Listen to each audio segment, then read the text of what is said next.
مسلسل دعاؤں تمناؤں کے بعد ملے تھے، ان کی ماں کے ساتھ لے جا کر مکے میں چھوڑ دینے کے لیے فرمایا گیا تھا۔ مکے کو اللہ تعالیٰ نے وادی غیر ذی زرع کہا ہے۔ زراعت وہاں ہوتی ہے جہاں پر زمین زرخیز ہو اور پانی ہو۔ جہاں پانی نہیں ہوتا وہاں پر زراعت نہیں ہو سکتی۔ تو اردو میں کہتے ہیں اس کو بے آب و گیاہ سرزمین۔ بے آب بے پانی اور بے گیاہ بغیر سبزے کی، جہاں کوئی چیز اگتی نہیں، کہیں سبزہ نہیں۔ ظاہر ہے کہ ایسی جگہ جو ہوتی ہے وہ پہاڑوں کا سلسلہ بظاہر ہلاکت کا پیش قیمہ تھا، لیکن حکم اللہ کا تھا۔ جب اللہ پاک کسی چیز کا حکم دے تو اس میں ہلاکت اور خطرے کا کوئی اندیشہ نہیں ہوتا، کیونکہ اللہ اپنے بندوں کو ہلاکت میں ڈالنا نہیں چاہتا۔ اللہ تعالیٰ احکم الحاکمین بھی ہے، ارحم الراحمین بھی ہے، اور اپنے نبی کو رحمت بنایا، خود ارحم ہے۔ تو اللہ تعالیٰ شانہ قرآن مجید میں بھی جگہ جگہ فرما رہے ہیں کہ اللہ اپنے بندوں کو مشقت میں بھی نہیں ڈالنا چاہتا، ہلاکت تو بہت دور کی بات ہے، مشقت میں بھی نہیں ڈالنا چاہتا۔ ما جعل علیکم فی الدین من حرج، دین کیا ہے؟ احکام کا مجموعہ ہے، تو احکام میں تنگی نہیں رکھی، احکام میں خطرات نہیں رکھے اللہ نے۔ اور یرید اللہ بکم اليسر ولا یرید بکم العسر، اس سب کے باوجود بعض احکام بڑے خطرناک محسوس ہوتے ہیں دیکھنے میں۔ اب دیکھو چھوٹے سے بچے کو جو ابھی ماں کا دودھ پی رہا ہو اور ماں خود اپنے دودھ کے واسطے روزی اور غذا کی محتاج ہو، اسے کسی ایسی جگہ پہ چھوڑ دینا جہاں نہ پڑوس ہے، نہ سایہ ہے، نہ آبادی ہے، اور نہ وہاں پانی کا کوئی ذریعہ ہے، اور نہ وہاں کھیتی باڑی ہوتی ہے، نہ وہاں کوئی درخت ہے جس کے سے سایہ حاصل کیا جا سکے۔ جو کچھ مکے میں اس وقت تھا سب ہلاکت کا تھا، سامان تھا، سب ہلاکت کا سامان تھا۔ پھر بھی اللہ نے ان کو حکم دیا، اللہ نے حکم دیا، پیغمبر نے عمل کر دیا اس کے اوپر، اس لیے کہ پیغمبر کو یقین ہے کہ اللہ بندوں کو ہلاکت میں نہیں ڈالتا۔ اب یہاں ہزار ہلاکتیں صحیح، لیکن اللہ تعالیٰ کا حکم ہے، اس لیے حفاظت ہے، یا ہلاکت نہیں ہے، حفاظت وہ کرے گا۔ ان کو تجربہ بھی تھا کہ نمرود نے ایک ایسی دہکتی آگ میں ان کو ڈالا تھا جہاں پر ان کا روح بھی باقی نہ رہتا، لیکن اس میں سے اللہ پاک نے نکالا اور صحیح سالم نکالا اور کچھ بھی نہیں ہوا۔ یا نار کونی بردوں و سلامن علی ابراہیم، بس اتنی سی بات فرما دی، اور وہ اب حرارت رہی نہ برودت رہی، اس لیے کہ حرارت بھی ہلاک کرتی، برودت بھی ہلاک کرتی، تو سلامتی بن گئی، سلامتی کے ساتھ، اعتدال کے ساتھ ٹھنڈک بن جاؤ۔ تو حضرت ابراہیم علیہ السلام کے لیے یہ کوئی خطرے کی بات نہیں تھی۔ باقی ایک باپ ہونے کے ناطے جو شفقت دل میں ہوتی ہے، اس شفقت سے احساس ان کو ضرور ہو رہا تھا کہ یہ کیا کر رہا ہوں میں، پر اللہ کا حکم ہے، کرنا ہے، کرنا ہے۔ خیر، آپ کو یہ بات میں یاد دلانا چاہ رہا ہوں کہ وہاں چھوڑ کر حضرت ابراہیم علیہ السلام نے اللہ تعالیٰ سے دعا مانگی کہ اللہ میں نے آپ کے حکم سے اپنے گھر والوں کو یہاں چھوڑ دیا ہے، بواد غیر ذی زرع عند بیتک المحرم۔ یہ تو حکم کی تعمیل کی اطلاع دی تھی، آپ نے حکم دیا تھا تو میں نے لا کے یہاں پر ان کو چھوڑ دیا ہے۔ اب اس کے بعد جس تمنا کا اظہار کیا وہ دیکھو کیا ہے، ربنا لیقیموا الصلاۃ، اے اللہ بیت المحرم کے پاس چھوڑنے کا مقصد ہی یہ ہے کہ یہ نمازی بن جائے، یہ نماز قائم کرنے والے بن جائیں۔ ربنا لیقیموا الصلاۃ، پیغمبر کی پہلی تمنا اولاد کے لیے یہ ہے کہ وہ نمازی بن جائے۔ یہ نماز بڑا اہم معاملہ ہے، اس لیے حضرت ابراہیم علیہ السلام نے سب سے پہلے اسی کی بات اللہ کے سامنے، ربنا لیقیموا الصلاۃ، اور یہ نہیں کہا کہ پروردگار یہ لوگ نماز پڑھا کرے، یہ نماز قائم کیا کرے۔ اب طلبا تو اب اس وقت جو طلبا ہیں وہ سب علماء ہی ہیں۔ قرآن کریم میں نماز پڑھنے کو کہیں نہیں کہا گیا، زکوٰۃ کو تو ادا کرنے کے لیے کہا گیا اور نماز کو قائم کرنے کے لیے کہا۔ صرف نماز پڑھنے کے الفاظ موجود ہیں عربی میں، نماز پڑھنے کے لیے صلی یصلی، دوسروں کی نماز کے ذکر میں تو آتا ہے صلی بنا رسول اللہ صلی اللہ علیہ وسلم، سب جگہ صلی کا لفظ آتا ہے، لیکن حکم جہاں دیا گیا ہے، ترغیب جہاں دی گئی ہے، وہاں صلو نہیں کہا گیا، بلکہ اقیموا الصلاۃ، لیقیموا الصلاۃ، یقیمون الصلاۃ، یہ قام کا لفظ استعمال کیا گیا، قیام کا لفظ۔ سیدنا حضرت علی کرم اللہ وجہہ فرماتے ہیں وضو اچھی طرح بنانا، وقت پر نماز پڑھنا، خشوع و خضوع کے ساتھ پڑھنا، رکوع سجدے کا اتمام کرنا، یہ چیزیں قیام میں داخل ہیں۔ یہ سب چیزیں جمع ہوں گی تو اقامت کا حکم پورا ہوگا۔ تو دو باتیں ہیں، ایک تو یہ کہ نماز پڑھنا کیسے بھی پڑھ لو، کسی وقت پڑھ لو، وقت پڑھ لو، بے جماعت پڑھ لو، قضا کر کے پڑھ لو۔ پڑھنا میں تو کسی طرح پڑھنا آ گیا، لیکن اقامت صلاۃ میں کسی طرح پڑھنا نہیں ہے، ایک خاص طریقے سے پڑھنا ہے۔ اور جب آپ نماز پڑھنا کا عقیدہ رکھیں گے کہ نماز پڑھنا ہے تو اہتمام کچھ بھی نہیں پیدا ہوگا اس کا، اور جب آپ کے ذہن میں یہ ہو کہ مجھے نماز قائم کرنی ہے تو ہر قسم کا اہتمام ہو جائے گا اس میں۔ تو بحیثیت دین کا علم رکھنے کے یہ بات آپ لوگ اچھی طرح بار بار استحضار کرو، بار بار سوچو کہ نماز پڑھنے کا حکم نہیں ملا ہے ہمیں نماز قائم کرنے کا حکم ملا ہے۔ ربنا لیقیموا الصلاۃ، اے میرے پروردگار تاکہ یہ لوگ نماز قائم کریں۔ کہتے تو لیکن جمع ذکر کیا کہ ان کی نسلوں کا تصور کیا اور ان سے آگے اولاد کا تصور کیا، تب ظاہر ہے کہ حضرت اسماعیل سے جو اولاد چلے گی وہ حضرت ابراہیم ہی کی نسل ہوگی، حضرت اسحاق سے جو اولاد چلے گی وہ حضرت ابراہیم ہی کی نسل ہوگی۔ اس لیے سب کو ذہن میں رکھ کے کہا کہ لیقیموا الصلاۃ، تاکہ یہ لوگ نماز قائم کریں۔ نماز قائم کرنے کے لیے یہاں لا کے رکھا ہوں آپ کے عند بیتک المحرم، تو اس کا اہتمام ہونا چاہیے۔ اور جو لوگ مسجد کے پڑوس میں رہتے ہیں، چاہے کوئی مسجد ہو، ہر مسجد بیت اللہ ہے، المسجد بیت من بیوت اللہ، ہر مسجد بیت اللہ ہے۔ کعبہ بھی بیت اللہ کہتے ہیں اس کو، اسی کا نام مسجد حرام ہے۔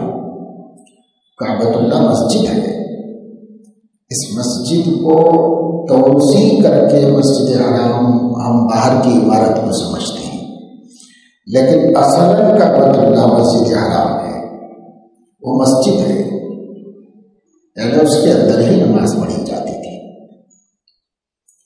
بعد میں متعذر ہو گیا تو اسے بند کر دیا گیا۔ تو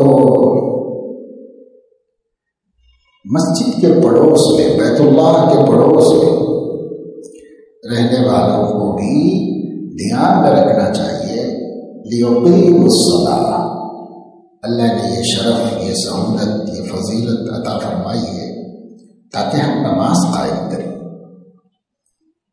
ورنہ غالب نے کہا تھا ان کا گھر مسجد کے پڑوس میں بنا لیا تھا، تو مسجد کے زیر سایہ ایک گھر بنا لیا ہے۔ شکر ہے یہ بندے کمینہ پڑوسی خدا ہے، پڑوسی کا شکر ادا کیا، بس پڑوسی ہونے کا شکر ادا کیا۔ تب کہیں ہم مسجد کے قرب و جوار میں رہنے والوں سے ناقدری نہ ہو، اور مسجد کے ماحول میں رہ کر بھی، مسجد کے اندر رہ کر، مسجد کے پڑوس میں رہ کر اگر ہم لیقیموا الصلاۃ کے مقصد کو پورا نہ کریں تو پھر مسجد کو کون آباد کرے گا؟ مسجد آباد کرنے کے لیے محلہ بسایا گیا مکے میں، ربنا لیقیموا الصلاۃ، اس کے لیے بسایا گیا ہے۔ اب رہ گیا تھا معاملہ ان لوگوں کی وحشت کا، تنہائی کا، اور روزی روٹی کے اسباب سے محرومی کا، تو اس کے لیے چونکہ ان کو پتا تھا کہ رزاق حقیقی تو اللہ تعالیٰ ہی ہے، تو یہ مسئلہ انہیں میں سے حل کر دیا جائے جنہوں نے اپنے ذمے لے رکھا ہے۔ تو فَاجْعَلْ أَفْئِدَةً مِّنَ النَّاسِ تَهْوِي إِلَيْهِمْ، آبادی کا سامان اس طرح کر دیجیے کہ لوگوں کے قلوب کو یہاں بسنے کے لیے جھکا دیجیے، ان کے دل ان کی طرف مائل ہو جائے۔ تو ابھی تو کوئی نہیں یہاں پر ویرانہ ہے، لیکن کسی قافلے کے ذہن میں ڈال دیجیے، کسی ذریعے سے ہم کر دیجیے کہ میری بیوی اور میرا بچہ اکیلا یہاں پر ہے، آبادی کا انتظام کر دیجیے۔ فَاجْعَلْ أَفْئِدَةً مِّنَ النَّاسِ تَهْوِي إِلَيْهِمْ، اللہ نے انتظام کر دیا۔ جب حکم مانا تو ہر بات اللہ مانتے ہیں، انہوں نے حکم مانا اللہ کا، ایسا نازک حکم تھا کہ کوئی تر کلیجہ رکھنے والا اس پر عمل کر لے، آسان کام نہیں تھا، لیکن اس پہ عمل کیا انہوں نے۔ تو اللہ تعالیٰ سے اپنی التجا بھی رکھتی، اللہ آپ کا حکم ہم نے مان لیا، ہماری درخواست آپ کے سامنے۔ تو اللہ تعالیٰ نے یہ کیا کہ ایک قافلہ گزر رہا تھا، اس قافلے کو پانی کی ضرورت تھی۔ عرب پانی کے اعتبار سے نادر الوجود سرزمین ہے، اب تو بہت سے انتظامات ہو گئے ہیں سہولت اور دولت کی وجہ سے، ورنہ پانی کی قلت تو وہاں بھی ہے۔ اس زمانے میں تو یہ وسائل نہیں تھے، تو بہت قلت تھی پانی، تو قافلے ادھر ادھر جاتے رہتے تھے۔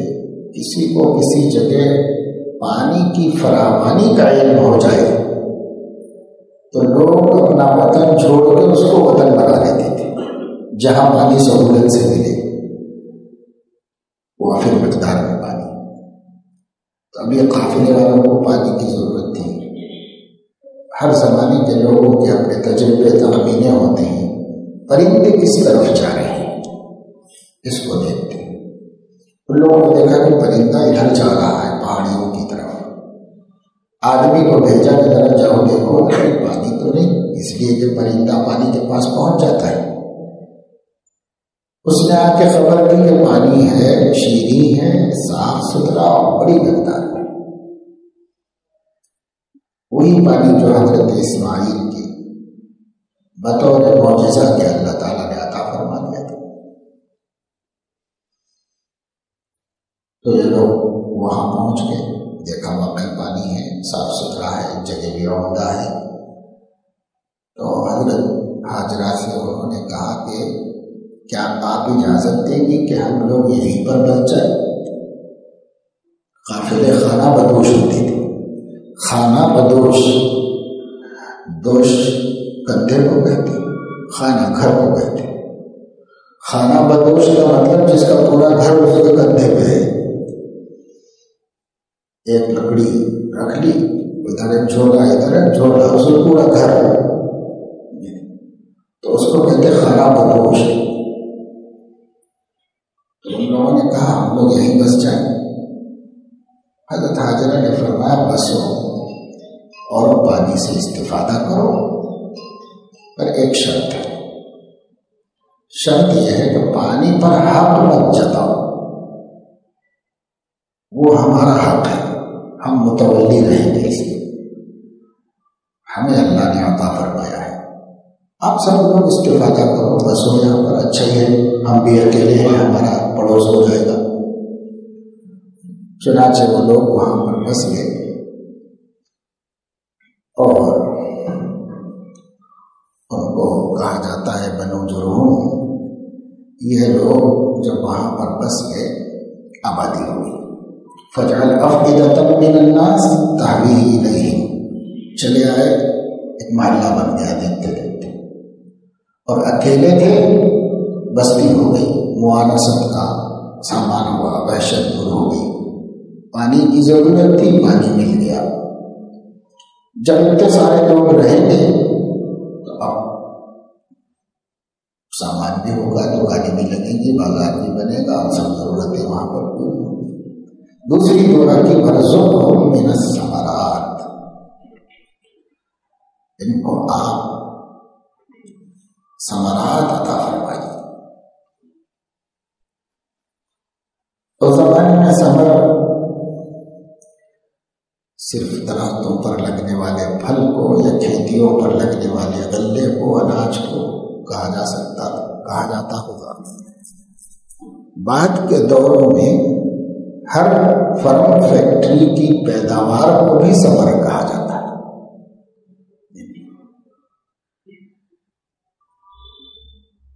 تو اب اس زمانے میں انویسٹمنٹ کو تصویر کہتے ہیں، پیداوار کرنا۔ تو حضرت ابراہیم کی دعا جامع تھی، اس سے ہوا یہ کہ وہاں روزی روٹی تو آئی ہی، ضروریات کی زندگی کا سامان دنیا بھر سے آج تک سب سے پہلے عربوں کے پاس آتا ہے۔ بہت سی چیزیں ایسی ہیں جو دوسرے ملکوں میں بنتی ہیں، ان کے ہاں نہیں ملتی، وہ عرب میں مل جاتی ہے۔ وَارْزُقْهُم مِّنَ الثَّمَرَاتِ لَعَلَّهُمْ يَشْكُرُونَ، تاکہ یہ شکر گزار بنے۔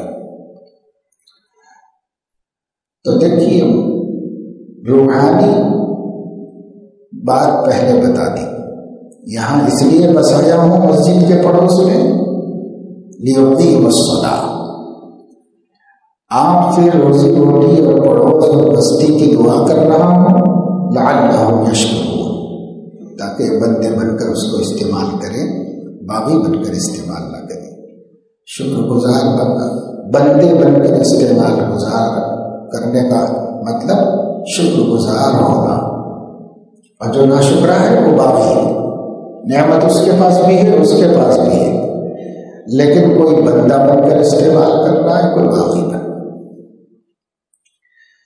ہمارے حضرت حکیم کلیم اللہ صاحب دامت برکاتہم علی گڑھ میں رہتے ہیں، بسا بزرگ آدمی ہیں، صاحب نسبت ہیں، بہت اللہ والے۔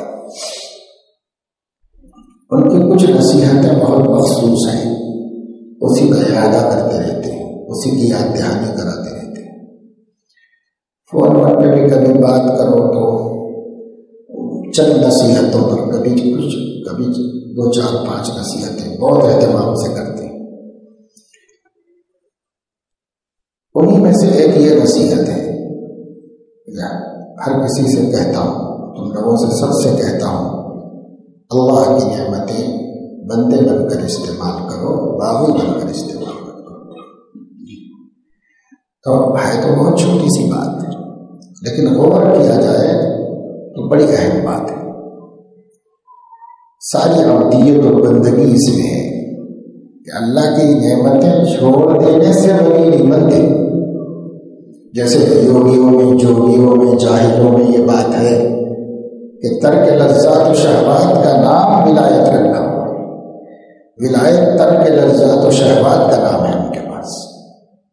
اسلام اس کا مخالف ہے، یہ بتانا چاہتے ہیں کہ بھائی ترک لذات و شہوات مت کرو، اللہ کی نعمتیں تمہارے برتنے کے لیے ہی ہیں۔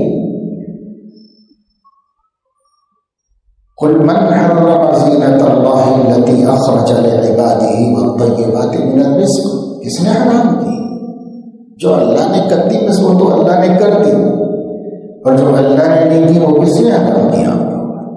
حلال طریقے سے میسر ہو تو کھاؤ پیو استعمال کرو، لیکن استعمال کا طریقہ عابدانہ ہو، باغیانہ۔ عابدانہ کیا ہے؟ اسے اپنا کمال نہ سمجھے، اللہ کی عطا سمجھے، اس کی دین سمجھے، اس کا استحضار رکھے، تاکہ جسم کے ہر روئے سے اللہ کا شکر نکلے۔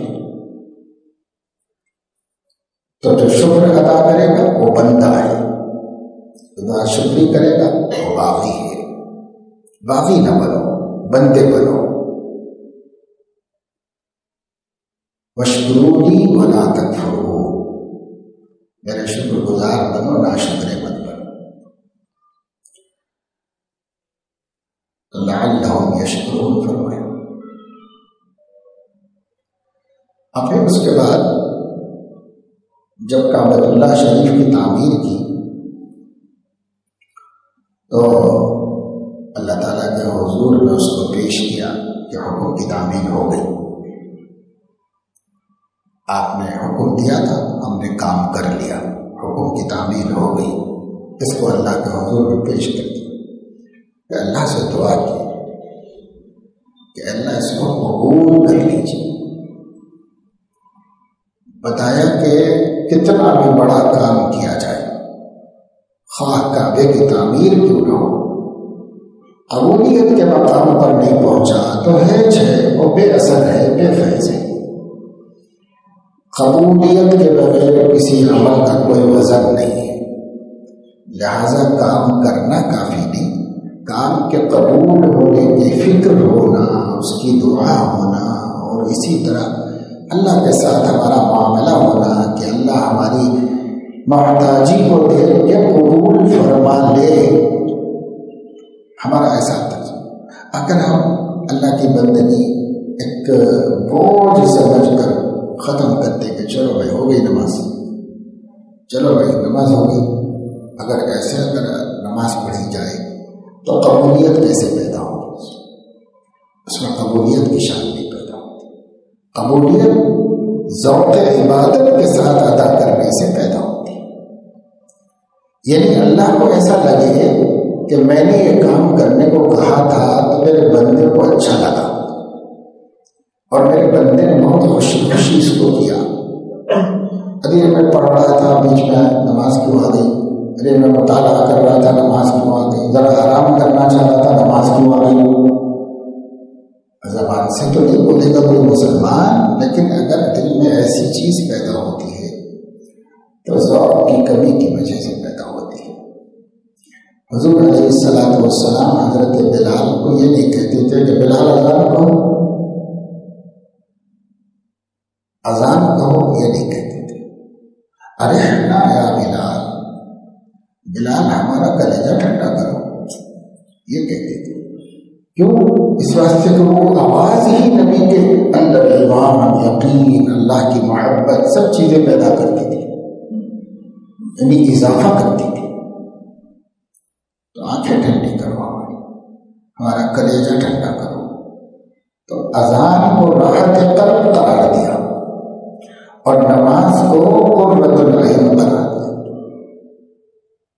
حبب الی من دنیاکم ثلاث الطیب والنساء وقرۃ عینی فی الصلاۃ. تمہاری دنیا کی بھی نسبت دوسروں کی طرف کی. تمہاری دنیا یعنی اس دنیا سے مجھے 3 چیزیں پسند ہیں، بس باقی سب آخرت کی پسند ہے. اس دنیا میں 3 چیزیں پسند ہیں. ایک خوشبو پسند ہے،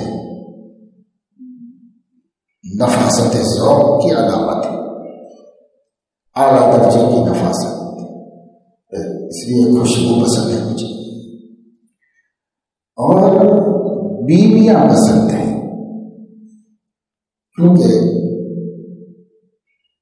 آدمی کی خواہش نفس کو حلال، پاکیزہ اور مرضی رب کے مطابق پورا کرنے کا وسیلہ ہے،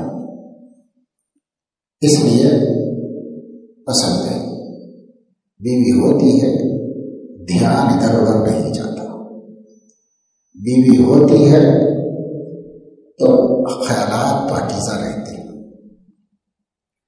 بعض فقہا نے تو لکھا کہ اگر آدمی اپنی بیوی سے بھی غیر عورت کے تصور کے ساتھ مجامعت کرے تو بدکاری کا گناہ اس کو.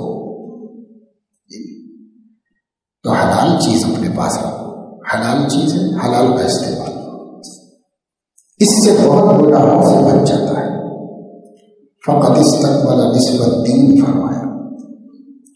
لوگ اس کی جانب توجہ دھیان نہیں دیتے، نہ کوئی عقلی عذر ہے نہ کوئی شرعی عذر ہے، پھر بھی نکاح نہیں کرتے.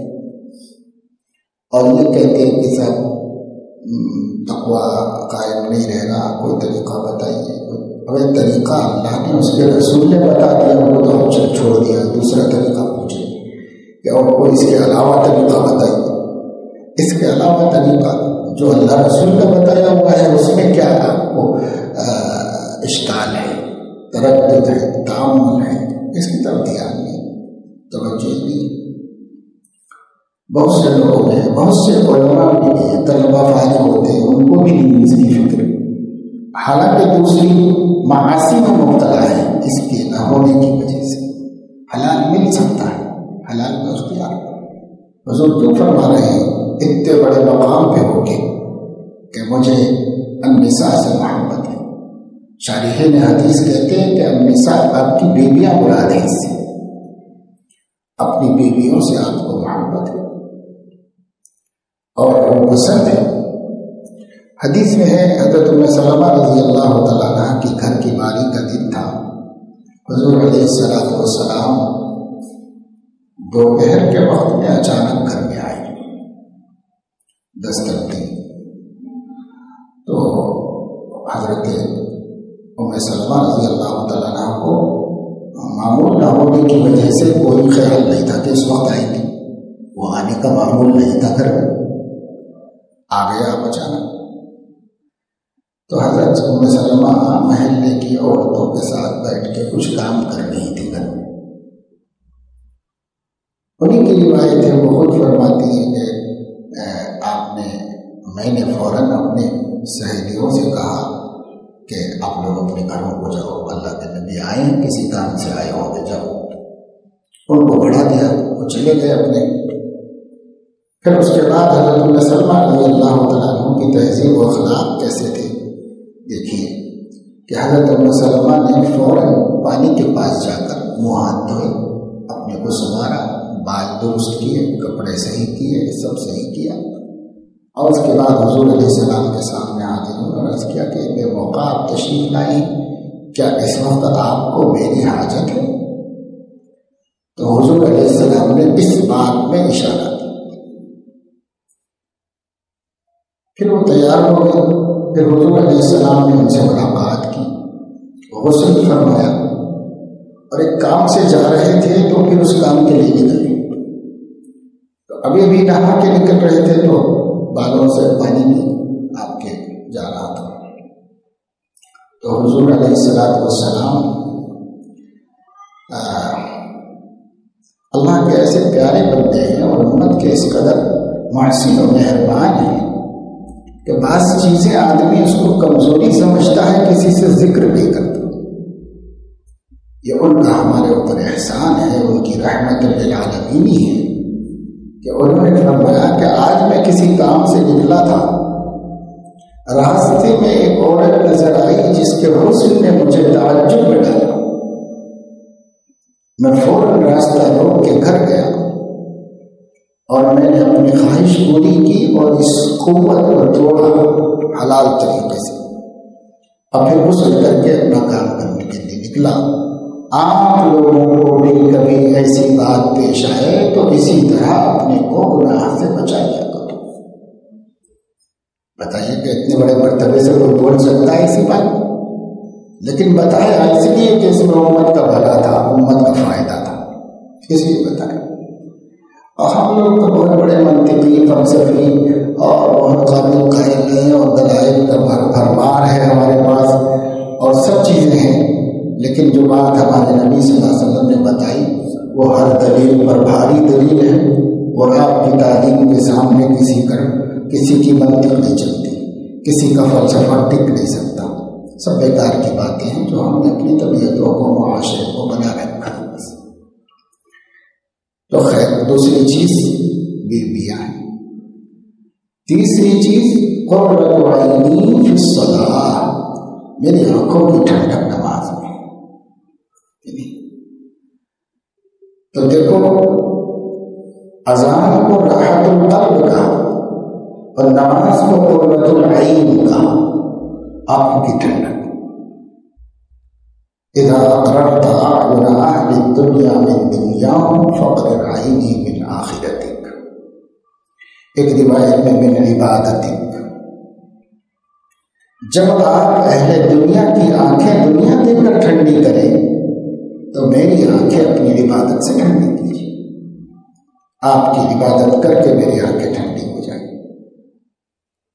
چنانچہ دیکھو، غرض الوفات میں حضور علیہ السلام جب بالکل نہیں آ سکے، جس دن روح قبض ہوئی ہے اس دن کی فجر میں آپ صلی اللہ علیہ وسلم اور کچھ نہیں کر سکے، بہت ہمت کر کے دروازے تک آئے، پردہ ہٹا کے نماز با جماعت کے منظر کو دیکھ کے خوش ہو گئے۔ تو حضور صلی اللہ تعالیٰ علیہ وسلم نے فرمایا کہ یہ شوق کی چیز ہے، ذوق کی چیز ہے۔ آزار، بیماریاں آدمی کو مجبور کر دے تو بھی دل ذوق سے بھرا ہوا ہونا چاہیے، جس طرح بھی ادا کرے، جتنی بھی ادا کرے، دل کے شوق سے، شکر کے ساتھ، ذوق کے ساتھ ادا کرے۔ باقی جو لوگ ماشاءاللہ جوان ہیں، صحت مند ہیں، کوئی عذر نہیں، کوئی بیماری نہیں، اللہ کے کرم سے اچھے ہیں، ڈھلے چکے ہیں، رگ پٹھے مضبوط ہیں، سب کچھ، اور اس کے باوجود ہمیں ذوق نماز نصیب نہ ہو تو خطرہ ہے کہ کہیں محروم تو نہیں کر دیا جا رہا ہے ہمیں۔ اسی کو کرنا چاہیے اور اپنے اندر ذوق پیدا کرنا چاہیے۔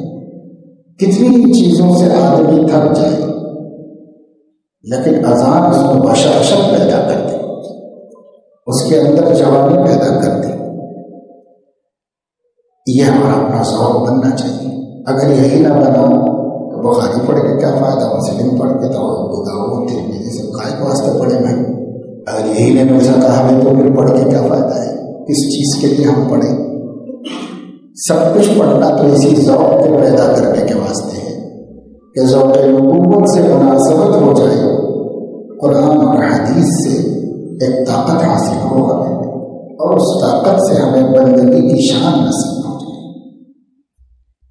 تو اس کی کوشش کرنا چاہیے۔ تو اب جب کعبہ شریف بن گیا تو اللہ تعالیٰ سے کہہ رہے ہیں کہ رب اجعلنی مقیم الصلاۃ ومن ذریتی ربنا وتقبل دعا، اے میرے پروردگار مجھے نماز قائم کرنے والا بنائیے اور میری اولاد کو بھی۔ تو اب بھی یہی مان رہے، وہاں لے جا کے بیوی بچوں کو چھوڑا تھا، اس کا مقصد بھی یہی بتایا، کعبہ شریف کی تعمیر ہو گئی، اپنے لیے سب سے پہلے دعا مانگی، رب اجعلنی مقیم الصلاۃ، اے اللہ مجھے نماز قائم کر۔